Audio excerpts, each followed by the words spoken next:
Hey everybody, it's Emily and Clark on Sailing Vessel Temptress. and today we're going to answer another one of your questions. Today's question comes from Joe FP, who says, how do you decide where to anchor and come ashore? So we're going to talk a little bit about the costs and getting through customs and docking and all that sort of stuff.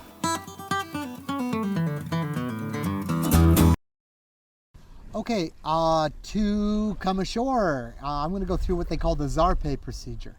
Most every country in the world uses this. The United States doesn't. They have their own version, and the Bahamas has a different version too, but they're still similar. How it works is when you leave a country, you get this piece of paper that's called your Zarpe, and you need that to get into another country. It's kind of like a letter from the first country saying, these people are cool, they left on good standing, they don't have like a bunch of bills that they're walking out on. So we're kind of suggesting you can let them into your country. If you enter a country without a Zarpe in your hand, they'll send you back. So it's very important you have your Zarpe. The US doesn't give a Zarpe, and the Bahamas will only give a Zarpe if you pay them. So the beauty of that is the countries around the Bahamas all know that. So they let you in. But if you're going to go right from the Bahamas far away, like next time we're going to go from the Bahamas, like probably right to a country, to Colombia, we're going to buy a Zarpe from the Bahamas because of that. Mm-hmm.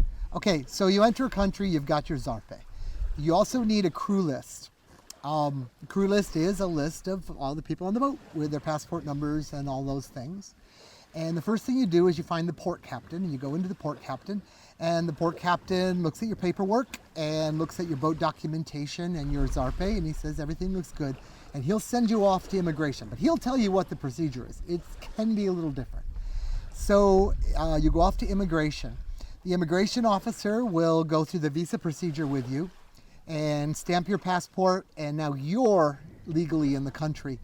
But then you have to go back to the port captain, because the port captain will need to see your visa, and then he makes your boat legal in the country, and that's your cruising permit usually. Sometimes it's got different names to it. Now there's usually a fee for that, and in some countries you pay the port captain. In other countries he sends you to the bank, and you go to the bank and you deposit the money in a special account, and they give you a receipt which you take back to the port captain. There's countries where clearing into the procedure takes 15 minutes, and I think the one I remember is Nevis, costs like $2.60 or something like that for everything. There's countries like Mexico where you have to clear in and out. Essentially, it's not really the whole process, but you have to go through the port captain part of it every single time you move the boat, and it takes half a day. So it can go either way. But that's the procedure you go through, and that gets you legally in the country. Yeah. So that's kind of technically what you do to get into a country. Is in terms of deciding where to go, I guess we'll start a little bit zoomed out. To decide what countries you want to go to, what islands you want to stop at, where you want to go. Cruising guides are a good place to start. There are these books called cruising guides that people write. They travel through and they write down, this is the place where you can go. Here are the activities you can do when you get there. Here are maybe phone numbers or specific places where you might want to go. So starting with cruising guides is good. Starting with other YouTube videos or blogs about other people who have been those places is a good place to start.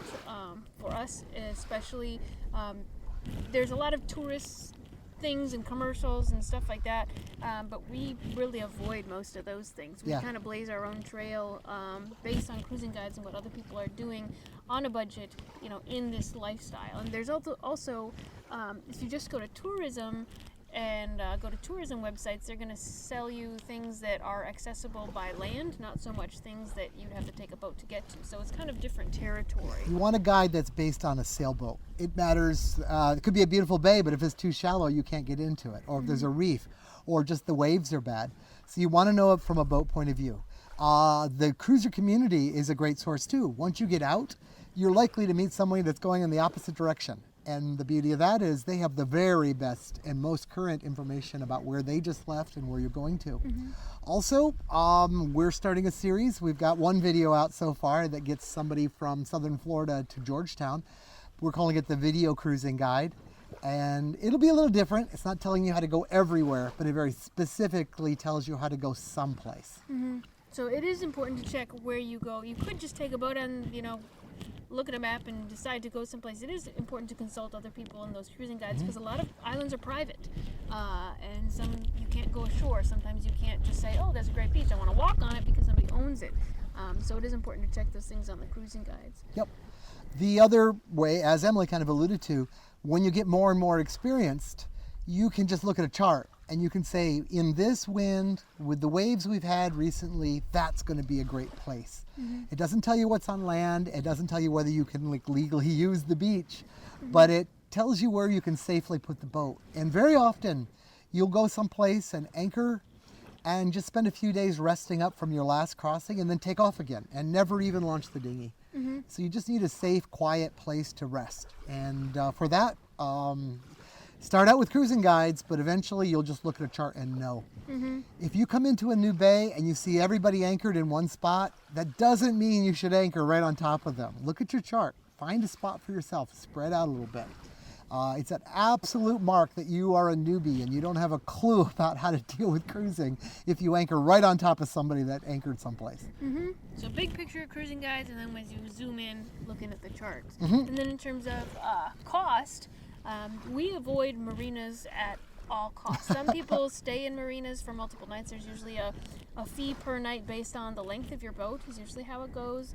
But they have things like showers, they have water, you can usually take on water, you can usually buy fuel at the dock, so there are benefits to going to a marina for some people, but we pretty much don't use marinas. There are some places where you anchor, for instance in the Bahamas, the Exuma Land and Sea Park, where you have to pay nightly to anchor in a certain location because of environmental protections or government or other things like that too. So there are some costs, but our costs basically just boil down to our visas and the cruising permit, which we do once a year.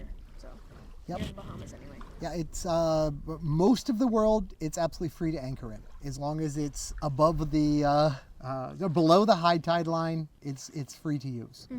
Yeah, that's kind of the beauty of the freedom of cruising life. Well, some people like marinas. It does give you power, but we make our own power. It gives you security. At least you can feel you're secure. Personally, when things go bad in a marina, they go really bad. I'd rather trust my anchoring capabilities and be out. Short of a period just before this cruise, we put Temptress in a marina to store it. Well, actually in a hotel's dock, but it was the same kind of idea.